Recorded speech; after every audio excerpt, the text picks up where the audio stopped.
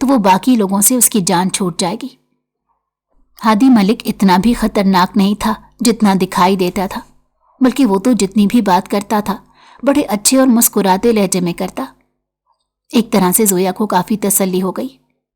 5 minute کے اندر اندر ان دونوں کا نکاح ہو چکا تھا۔ نکاح کے بعد سب لوگ باہر چلے گئے اور وہ اکیلی کمرے میں بیٹھی تھی۔ تبھی ہادی ملک 15 منٹ بعد دوبارہ کمرے میں آیا اور اس کی رسیاں کھولتے ہوئے بولا، چلو آؤ، تمہیں گھر چھوڑ دوں۔ گھر چھوڑ دوں؟ پھر نکاح کیوں کیا تھا مجھ سے؟ وہ جتنا حیران ہوتی کم تھا۔ چپ کر کے آ جاؤ، اگر اپنی زندگی مزید مشکل نہیں چاہتی تو مجھ سے مزید سوالات مت کرو۔ ہادی کے پیچھے پیچھے وہ آ کر گاڑی میں بیٹھ گئی۔ پورا راستہ ان دونوں کے درمیان خاموشی رہی۔ پھر گاڑی جا کر زویا کے گھر کے باہر رکی تو ہادی ملک نے اتر کر گھر کا دروازہ بجایا۔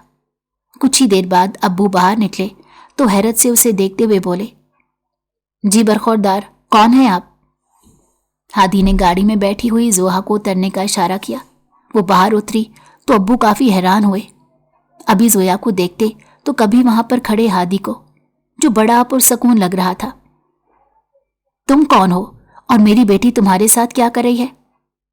وہ ایک دم جھپٹ کر آگے بڑھے، اس سے پہلے کہ وہ ہادی کا کالر پکڑ کر اس سے مزید سوال جواب کرنے لگتے۔ وہ ہاتھ اٹھا کر بولا، انکل ذرا تحمل کا مظاہرہ کریں، آپ کی بیٹی گھر آ گئی ہے۔ اگر میں گھر نہ لاتا تو پھر کیا کر لیتے؟ کیا آپ میرے پیچھے آ جاتے؟ یہ بات بظاہر تو اس نے بڑے سنجیدہ انداز میں کہی تھی، لیکن چہرہ اس کا مسکرا رہا تھا۔ ابا جہاں تھے وہیں پر رک گئے۔ زویا ان کے پاس جانے لگی، لیکن ہادی نے ہاتھ لمبا کر کے اسے آگے جانے سے روک کر ابو کی جانب دیکھا اور نرمی سے بولا، میں اپنی امانت آپ کے پاس چھوڑ کر جا رہا ہوں۔ بیوی ہے اب یہ میری، اور میں یہی امید کرتا ہوں کہ آپ میری بیوی کے ساتھ بالکل ٹھیک رویہ رکھیں گے۔ میں نے کڈنیپ کیا تھا اسے اور پھر اپنے نکاح میں لیا ہے۔ یہ سب کچھ آپ کو اس لیے بتا رہا ہوں تاکہ آپ لوگ اس پر شک نہ کریں کہ میں اور یہ دوسروں کو پسند کرتے تھے یا یہ وہ۔ خیر، اسے یہیں پر کچھ دن کے لیے چھوڑ رہا ہوں، پھر آ کر لے جاؤں گا، اور امید کرتا ہوں اس دوران آپ کسی بھی قسم کی کارروائی میرے خلاف کرنے سے پہلے ایک لمحہ ضرور سوچیں گے، کیونکہ ریحان وڑائچ میرے سامنے بالکل ایک کیڑا مکوڑا ہے۔ یہ کہتے ہوئے اس کی نگاہوں میں کافی سخت تنبیہ تھی۔ ابو تو منہ کھولے اس کی بات سن رہے تھے۔ اس نے جواب لینے کا بالکل بھی انتظار نہیں کیا اور اپنی گاڑی پوری رفتار کے ساتھ بڑھا کر لے گیا۔ اس کے جاتے ہی ابو نے زوہا کی جانب دیکھا تو وہ آگے بڑھ کر ان کے گلے لگتے رونے لگی۔ ابو مجھے معاف کر دیں، پتہ نہیں یہ سب کچھ کیسے ہو گیا۔ انہوں نے کچھ بھی نہیں کہا اور اس کا سر دھیرے دھیرے تھپ تھپاتے ہوئے اندر لے آئی۔ امی اسے دیکھ کر ایک دم سے چیختی ہوئی گلے سے لپٹ گئی۔ رات کو سبھی گھر والے بیٹھے یہی سوچ رہے تھے کہ یہ سب کچھ کیا ہو رہا تھا۔ ریحان وڑائچ اور ہادی ملک کون ہیں؟ یہ دونوں کیوں زویا کے پیچھے یوں ہاتھ دھو کر پڑے ہیں؟ لیکن کچھ بھی تو سمجھ میں نہیں آ رہا تھا۔ تقریباً 3-4 دن بیت گئے۔ ہادی ملک کا کوئی اتا پتہ تھا، نہ ہی ریحان وڑائچ کا۔ پھر ایک دن انہیں خبر ملی، اور وہ خبر بھی ٹی وی پر چل رہی تھی، جہاں پر اینکر حلق پھاڑ پھاڑ کر ایک ہی بات بتا رہا تھا کہ ریحان وڑائچ اور ہادی ملک، جو کہ اس شہر کے سب سے بڑے 2 مخالفین گینگسٹر تھے، جنہیں پولیس بھی پکڑنے میں ناکام رہی، اور نہ جانے کتنے خفیہ ادارے ان کے لیے اسمگلنگ کا کام کر رہے تھے، ان دونوں کی آپس میں بری طرح سے مد بھیڑ ہو گئی۔ ذرائع کے مطابق یہ تیسری لڑکی کا معاملہ تھا، جس پر ریحان وڑائچ نے ہادی ملک کو جان سے مار دیا۔ اس واقعے کی ریل فوٹیج تو ابھی ہمیں نہیں مل پائی، لیکن ذرائع کے مطابق یہ خبر بالکل درست ہے۔ ابو کی عادت تھی صبح صبح خبریں چلا کر کافی اونچی آواز کر دیتے اور خبر نامہ پورے گھر میں سنائی دیتا۔ زوہا جو گہری نیند میں سوئی پڑی تھی، خبروں پر بار بار ہادی ملک کا نام سن کر ایک دم سسک کر آنکھ کھلی۔ پھر جب اس نے پوری خبریں غور سے سنی تو حیرت سے ابو کو دیکھا۔ ابو بھی اسی کی جانب دیکھ رہے تھے اور امی بھی وہیں پر بیٹھی تھیں۔ وہ تینوں ایک دوسرے سے نگاہیں چرانے لگے انہیں سمجھ نہیں آ رہا تھا اس خبر پر وہ خوش ہوں یا دکھی۔ خوشی اس بات پر کہ ہادی ملک سے ان کی بیٹی کی جان چھوٹ گئی، اور یہ وہی شخص تھا جس نے زوہا کو کڈنیپ کیا تھا۔ لیکن دکھ اس بات پر ہو رہا تھا کہ وہ شخص اب ان کی بیٹی کا شوہر تھا، جو کہ اس دنیا میں نہیں رہا تھا۔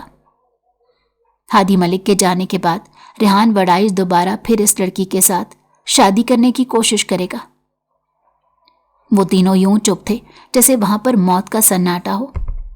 تقریباً 15 منٹ بعد ابا نے خبریں بند کر دیں اور نرمی سے زوہا کو دیکھتے بولے، بیٹا جو بھی معاملات ہوں گے، اول تو ہمیں گھبرانا نہیں چاہیے کیونکہ ہمارا رب ہمارے ساتھ ہے، اور دوسری بات، جو بھی حالات ہوں ہم تمہارے ماں باپ ابھی زندہ ہیں اور تمہارے ساتھ ہیں۔ ہم وہی کریں گے جو ہمیں تمہارے لیے بہتر لگے گا۔ ابھی تم اللہ پر مکمل اعتبار کرو، جو ہوگا تمہارے حق میں بہترین ہوگا۔ ابا تو اسے نصیحتیں کر رہے تھے، لیکن وہ سمجھ چکی تھی کہ اب شاید اس کی زندگی میں کوئی بہت بڑا طوفان آ جائے گا، کیونکہ ہادی ملک اسے اچھا تو نہیں لگا تھا، لیکن وہ اس سے کافی مطمئن تھی۔ اس کی شخصیت بالکل بھی گینگسٹر کی طرح نہیں لگتی تھی، اور وہ باتیں بھی کافی نرم انداز میں کرتا تھا، یہ کہ اس سے خوف محسوس نہیں ہوتا تھا۔ وہ پورا دن خاموشی سے ایک کونے میں بیٹھی رہی، دماغ میں یہی چل رہا تھا کہ نہ جانے اللہ کو کیا منظور ہے۔ ہادی ملک سے نکاح ہونے کے بعد اب یہ ایک دن بھی نہیں ہوا تھا کہ وہ مر گیا تھا۔ یہ بات اسے اندر ہی اندر پریشان کر رہی تھی، بلکہ اسے اپنا وجود ہی کسی نحوست سے کم محسوس نہیں ہو رہا تھا۔ تقریباً 3 دن بعد انہیں دوبارہ پھر ریحان وڑائچ کا خط موصول ہوا کہ اب مجھے تمہاری بیٹی کے ساتھ نکاح نہیں کرنا، کیونکہ نکاح کا فریضہ ہادی ملک ادا کر چکا ہے۔ اب میں تمہاری بیٹی کو تمہارے گھر سے اٹھواؤں گا، پھر تم ہاتھوں پر ہاتھ رکھ کے یوں ہی بیٹھے رہنا۔ ریحان وڑائچ کا یہ خط پڑھ کر امی ابو کافی ڈر گئے، جبکہ زوہا کو تو یوں لگا جیسے اس کی سوچنے سمجھنے کی صلاحیت ہی ایک دم سے ختم ہو گئی ہو۔ کچھ بھی تو سمجھ میں نہیں آ رہا تھا، کیا کرے اور کہاں پر جا کر اپنی بقا ڈھونڈے اور خود کو بچانے کی کوشش کرے۔ بالآخر پھر 1 ہفتے بعد ان کے گھر کے باہر بڑی سی گاڑی آ کر رکی۔ گاڑی میں صرف اور صرف ڈرائیور بیٹھا تھا۔ اس نے زوہا کو باہر بلایا۔ ابو تو پہلے کافی پریشان تھے، لیکن ڈرائیور نے ریحان کا حوالہ دیتے ہوئے کہا کہ مالک نے زوہا بی بی کو لینے بھیجا ہے۔ انہوں نے کہا ہے اگر ہم اسے نہ اپنے ساتھ لے کر آئے تو آپ سب کی جان خطرے میں پڑ سکتی ہے۔ مہربانی ہے آپ کی اگر آپ زوہا بی بی کو میرے ساتھ بھیج دیں، کیونکہ میں بھی غریب آدمی ہوں۔ اگر مجھے کچھ ہو گیا تو میری بیوی بچوں کا پیچھے سہارا دینے والا اور ان کی حفاظت کرنے والا کوئی نہیں۔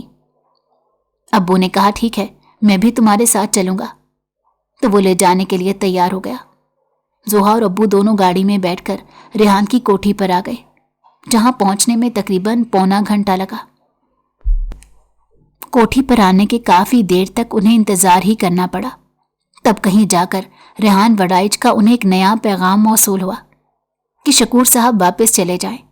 اگر وہ واپس نہیں جائیں گے تو ان کی گھر بیٹھی ہوئی اہلیہ کی جان خطرے میں پڑ سکتی ہے۔ ابو کے لیے فیصلہ کرنا کافی مشکل ہو چکا تھا۔ زوہا روتے ہوئے بولی، ابو بہتر ہے آپ گھر چلے جائیں، کیونکہ میرے مقدروں میں جو لکھا ہے وہ ہو کر ہی رہنا ہے۔ ایک کے بعد ایک پریشانی آ رہی ہے، بتانے کے باوجود ان تمام پریشانیوں سے نکل نہیں پا رہی۔ بہتر ہے آپ مجھے میرے حال پر چھوڑ دیں۔ ابو جانے کے لیے تیار نہیں تھے، تبھی زوہا نے انہیں اپنی قسم دے کر واپس بھیج دیا۔ اب آگے جا کر زویا کو ایک کمرے میں لے جایا گیا۔ وہاں جانے کے دوران ہی باہر ایک خطرناک دھماکہ ہوا، اور دھماکہ سن کر یوں لگ رہا تھا کہ ابھی کانوں کے پردے پھٹ جائیں گے۔ سبھی نے اپنے کانوں میں انگلیاں دے لی۔ دھماکے کے فوراً بعد بھگدڑ مچ گئی۔ ریحان کے جتنے بھی سیکیورٹی گارڈ تھے وہ باہر حملہ کرنے کے لیے بھاگے، لیکن باہر تو کوئی بھی موجود نہیں تھا۔ موقع دیکھتے ہوئے زویا بھی وہاں سے دور نکل گئی۔ اس نے دوپٹہ اچھی طرح اپنے اوپر اوڑھ لیا اور بھاگنے لگی۔